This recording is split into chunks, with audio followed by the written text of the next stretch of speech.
దీనికి బండి సంజయ్ వ్యాఖ్యలకు కౌంటర్ ఇచ్చారు కేటీఆర్. కేంద్ర హోంశాఖ సహాయ మంత్రిగా ఉన్న వ్యక్తి నుంచి ఇలాంటి వ్యాఖ్యలు సమంజసం కావన్నారు ఆయన. సుప్రీంకోర్టు తీర్పుపై సంజయ్ అభ్యంతరం వ్యక్తం చేస్తున్నట్టుందని ట్వీట్ చేశారు కేటీఆర్.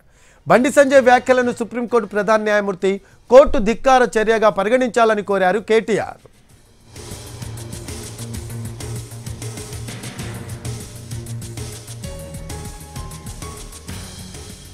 బండి సంజయ్ వ్యాఖ్యలకు కౌంటర్ ఇచ్చారు కేటీఆర్. కేంద్ర హోంశాఖ సహాయ మంత్రిగా ఉన్న వ్యక్తి నుంచి ఇలాంటి వ్యాఖ్యలు సమంజసం కావన్నారు ఆయన.